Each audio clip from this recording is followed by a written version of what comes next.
नमस्कार। लोकसभा चुनाव से जुड़े इस विशेष कार्यक्रम संग्राम के सेनापति में आप सभी का स्वागत है। मैं हूं अश्विनी कुमार मिश्र। लोकसभा चुनाव की तारीखों का ऐलान हो चुका है। सभी राजनीतिक दल अपनी अपनी तैयारियों के साथ चुनावी मैदान में उतर चुके हैं। चुनाव चक्रव्यूह जैसा होता है और चुनावी चक्रव्यूह को भेदने के लिए खास जरूरत होती है खास रणनीति की, खास राजनीति की। और इससे भी अहम होता है रणनीति और राजनीति को जमीनी हकीकत में मादा रखने वाले सियासी सेनापति की। यूं तो हर दल के अपने अपने सेनापति हैं जिनकी अगुवाई में चुनावी संग्राम लड़ा जाता है, लेकिन सेनापतियों के साथ साथ क्षेत्रीय क्षत्रप भी होते हैं जिनकी भूमिका भी बेहद खास होती है। संग्राम के सेनापति में हम ऐसे ही सियासी शख्सियतों के किरदार की पड़ताल करते हैं जिनमें चुनावी चक्रव्यूह को भेदने की क्षमता होती है, खास जनाधार होने के कारण जनता जनार्दन में विशेष स्थान रखते हैं और अपने क्षत्रपों और दलबल के साथ चुनावी वैतरणी को पार करते हैं। इस कार्यक्रम के माध्यम से हम रणनीतिक और राजनीतिक रूप से बड़े उन चेहरों से आपको रूबरू कराते हैं जो इस चुनावी संग्राम में अपने खेमे के सेनापति माने जाते हैं। तो आइए शुरुआत करते हैं खास कार्यक्रम संग्राम के सेनापति की।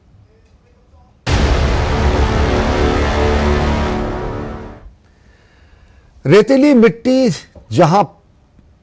मिट्टी में भी जहां फूल खिलते हैं, इतिहास गवाह है बड़े बड़े शूरवीर जहां पलते हैं, जिनके गौरव गाथा से इतिहास भरा है और जिनके शौर्य और बलिदान की अमर गाथा है। हम आज बात करेंगे राजस्थान की, वीरों की धरती राजस्थान की। मरुभूमि कहें या फिर वीर भूमि, राजस्थान के सियासी संग्राम बेहद दिलचस्प है। यहां अपने अपने राजनीतिक दलों के सेनापति की भूमिका अलग अलग है।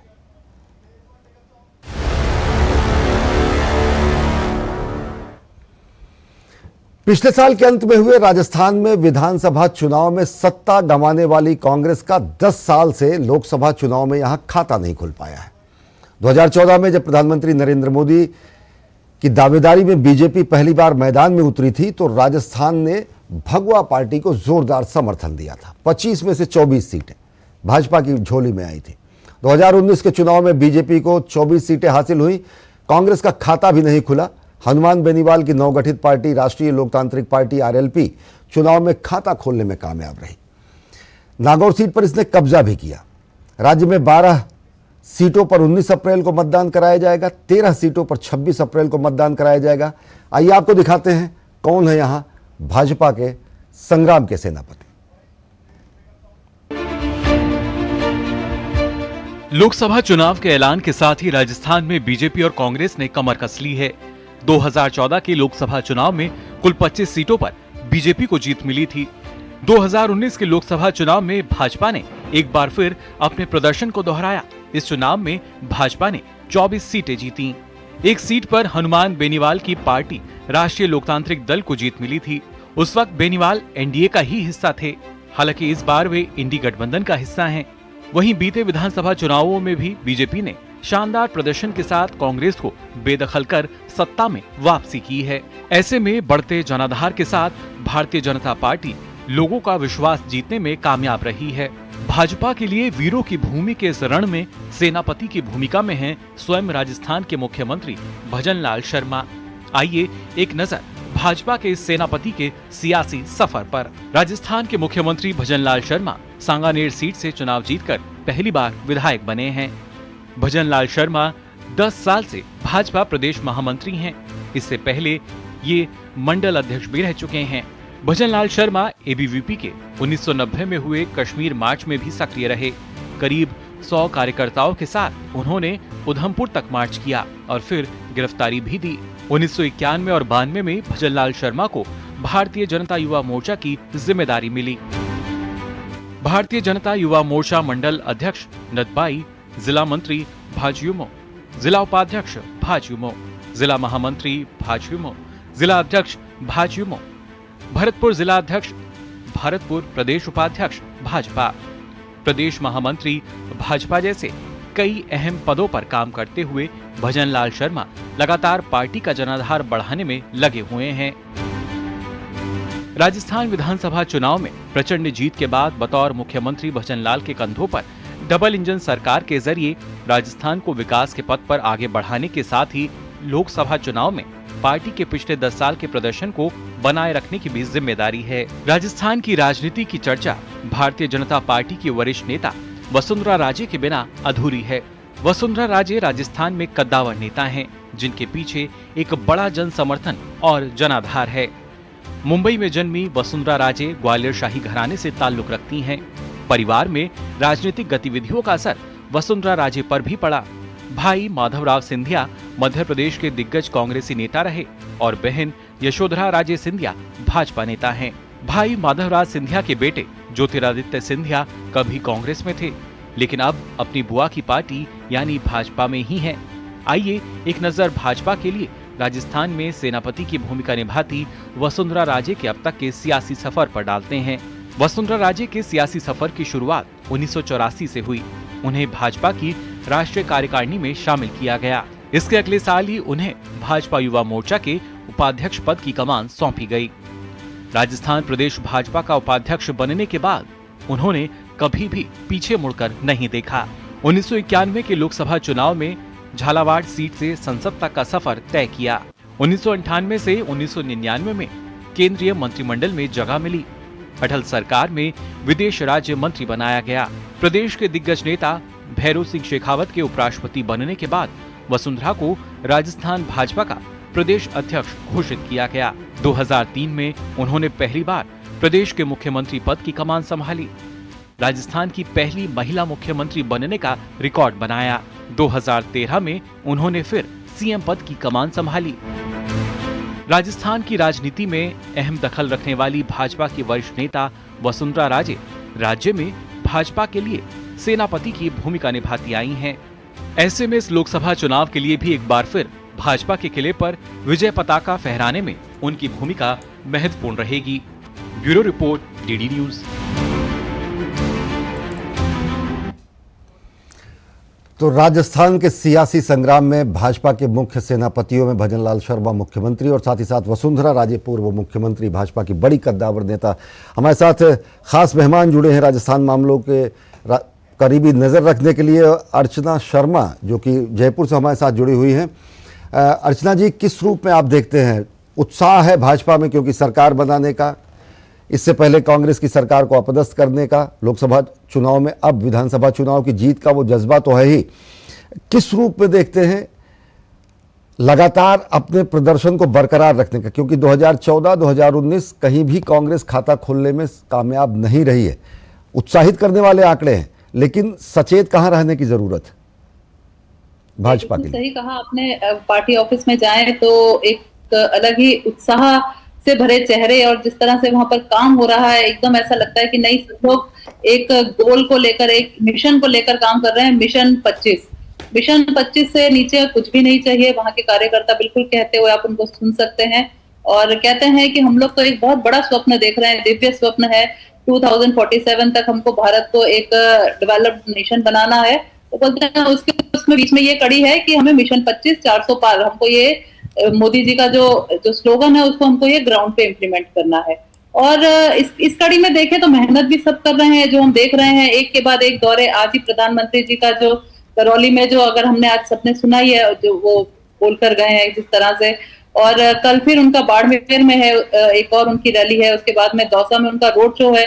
तो यानी ये तीसरा, चौथा, पांचवा, यानी जिस तरह से डे बाय डे एक तरह से एक जो कहते हैं ना एकदम गति आती है, जिस तरह से कारवां आता है, उस तरह से इनकी रैलीज, मिशन सब चल रहे हैं एक साथ। तो दूसरी तरफ देखा जाए तो अगर हम बात करें तो कुछ सीट्स वाकई कह सकते हैं जहां पर टक्कर है, जिसमें कि बाड़मेर कल जहां पर आ रहे हैं प्रधानमंत्री जी, वो थोड़ी सी चैलेंजिंग टाइट फाइट है वहां पर। दूसरी चीज, दौसा में थोड़ी सी टफ फाइट है। तो कारण वहां पर एक त्रिकोणीय मुकाबला हो चुका है। बाड़मेर में तो रविंद्र सिंह भाटी जो इंडिपेंडेंट है, जो शिव से एमएलए भी कंटेस्ट हो चुके हैं, तो एक 25 साल का लड़का है जो एक अच्छी, यानी सोशल मीडिया पे उसने अपना काफी अच्छा इम्पैक्ट बना रखा है। लेकिन पार्टी कार्यकर्ताओं का ये कहना है कि 2014 में जसवंत सिंह जी इलेक्शन लड़े थे। 2014 में उस टाइम पर मोदी जी की इतनी प्रचंड वेव भी नहीं थी। उस कंडीशन में बाड़मेर में त्रिकोणीय मुकाबले को हमने हराया। तो डेफिनेटली यहाँ पर हमारा कोई चैलेंज नहीं है, हम तो 25 में से 25 सीट लेकर चलेंगे। जी, एक चीज आपसे और जानना चाहेंगे अर्चना जी, किस तरीके से आप देखती हैं, बहुत सारे मुद्दे हैं जिन पर लगातार प्रधानमंत्री जी अलग अलग क्षेत्रों में हर चुनाव प्रचार में कहीं ना कहीं मुख्य रूप से कांग्रेस को घेरते हैं। बड़ा मुद्दा है सबसे बड़ा राम मंदिर का, करप्शन है, इलेक्शन है, करप्शन है, लोकल मुद्दे वहां के हैं। लेकिन आज जो प्रधानमंत्री जी ने करौली में कहा कि राम मंदिर प्राण प्रतिष्ठा कार्यक्रम का भी बहिष्कार किया जाना, राम को भी नकार देना, और साथ ही साथ कांग्रेस की वो अभी बयान जब उसने कहा कि कच्चा द्वीप में एक तिनका भी नहीं उगता था, उन्होंने कहा कि राजस्थान की पूरी मरुभूमि में तो कुछ नहीं उगता। क्या इस तरीके के बयान किए जा सकते हैं? क्या इस तरीके के बयान स्वीकार किए जा सकते हैं? किस रूप में देखते हैं कांग्रेस को इन बयानों का कहीं खामियाजा भुगतना पड़े? देखिए, पिछली बार खड़गे जी आए थे, खड़गे ने जो जिस तरह से बोला था, क्वेश्चन मार्क रेज किया था, राजस्थान और कश्मीर का क्या कनेक्शन है ना, वो बोल के गए कि यहाँ पर आकर धारा 370 को जो एब्रोगेशन है उसका क्यों जिक्र करते हैं, इनका क्या कनेक्शन है।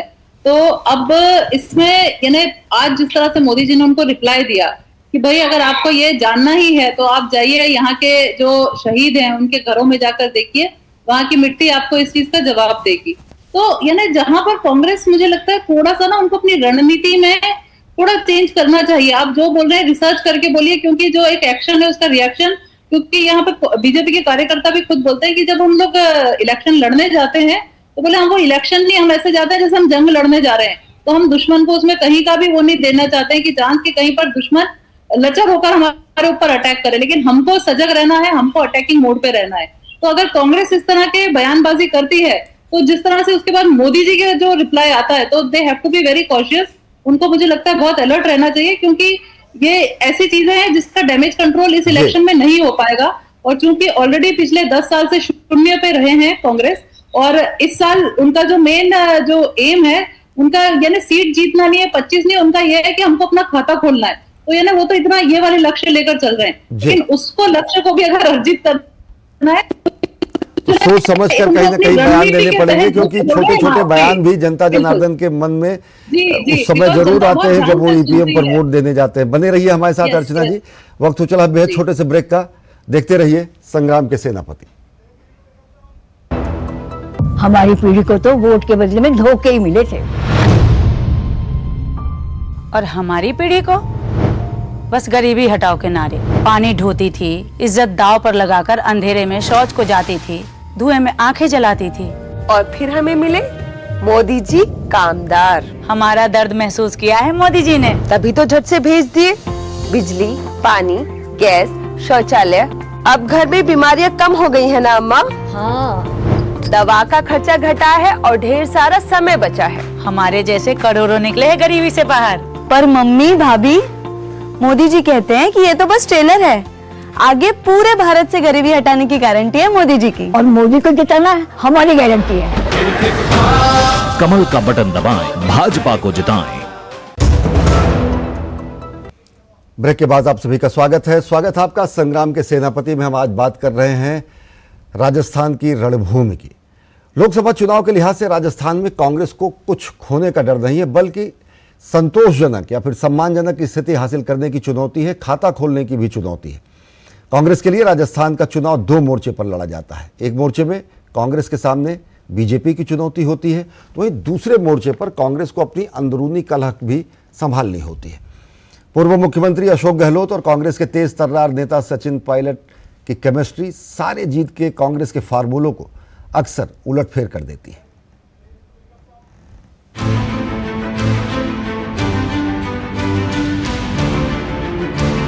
लगातार घटते जनाधार के साथ राजस्थान में लोकसभा 2024 का रण वास्तव में कांग्रेस के लिए अपनी साख बनाने की चुनौती है।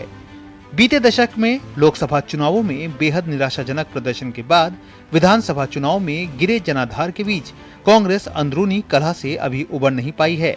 ऐसे में लोकसभा चुनाव के लिए तैयारी में जुटी पार्टी को राजस्थान में कांग्रेस के वरिष्ठ नेता और कई बार सूबे के मुख्यमंत्री रहे अशोक गहलोत से आस है।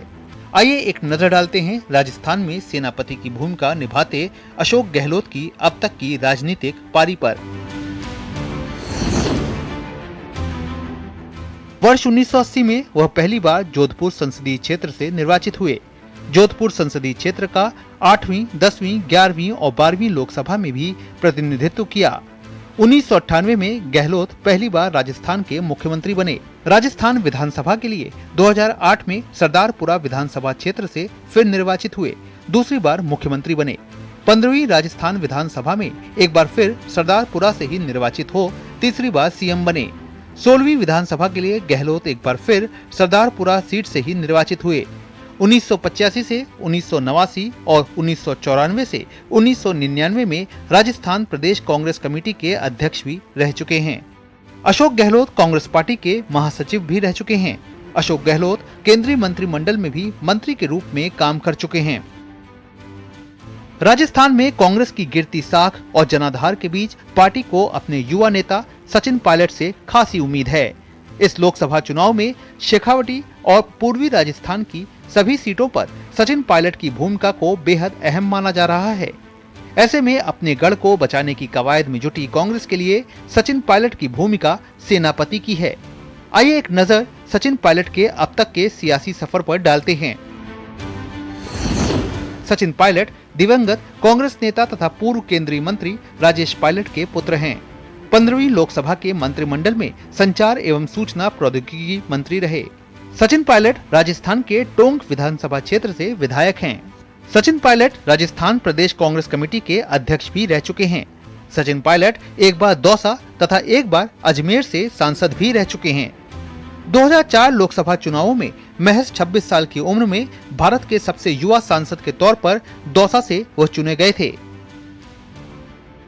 सचिन पायलट दिसंबर 2018 में राजस्थान विधानसभा चुनावों के बाद राजस्थान के उप मुख्यमंत्री भी रहे। हालांकि अशोक गहलोत से मतभेदों को लेकर साल 2020 में उन्हें उप मुख्यमंत्री और राजस्थान कांग्रेस अध्यक्ष पद से हटा दिया गया।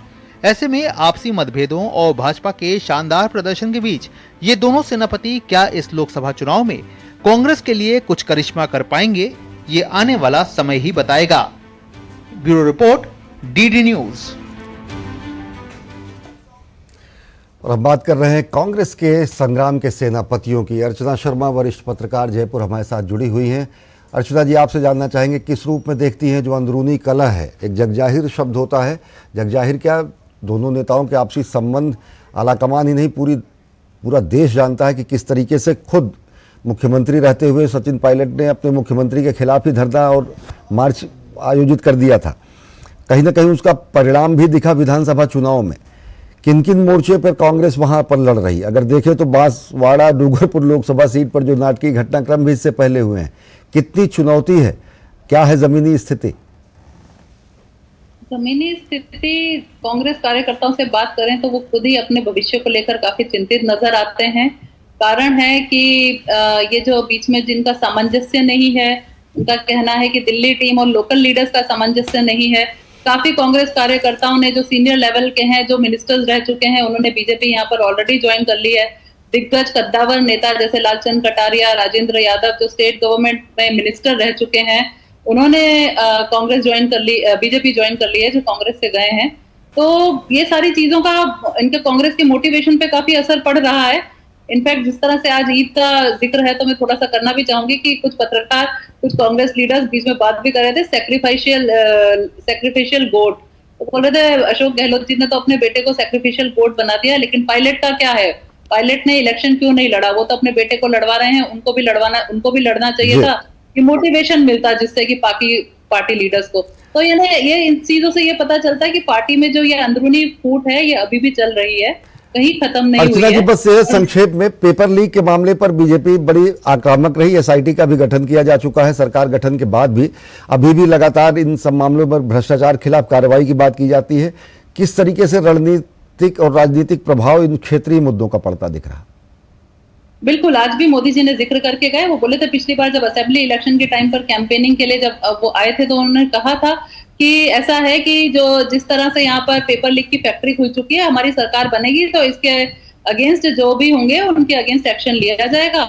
और उसके बाद जिस तरह से धरपकड़ चल रही है यहाँ पर sub inspector paper leak case में, काफी लोग जो ट्रेनीज थे, जो ऑलरेडी ट्रेनिंग ले रहे थे, एसआईज उन लोगों को पकड़ के लेकर आए हैं। उनको एसओजी ने अभी अंदर अरेस्ट भी किया है, डिटेन किया है, कुछ लोगों को इन्वेस्टिगेशन चल रहा है।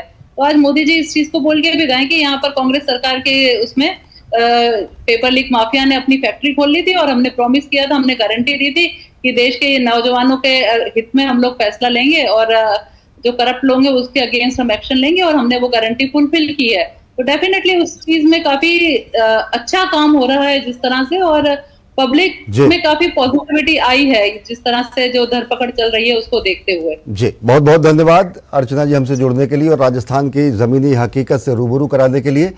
तो फिलहाल संग्राम के सेनापति में आज इतना ही। देश और दुनिया की ताजा तरीन खबरों के लिए देखते रहिए डीडी न्यूज। नमस्कार।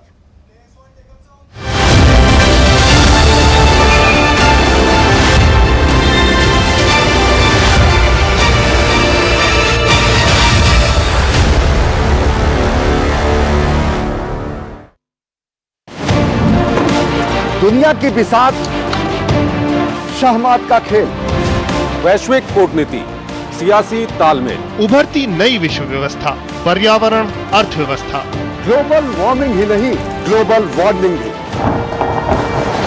जंग का जुनून हो या शांति की पहल, सभी वैश्विक हलचल, खबर जो करे खबरदार, देश देशांतर से जिसका सरोकार, बात दुनिया जहान की, खबर दुनिया की।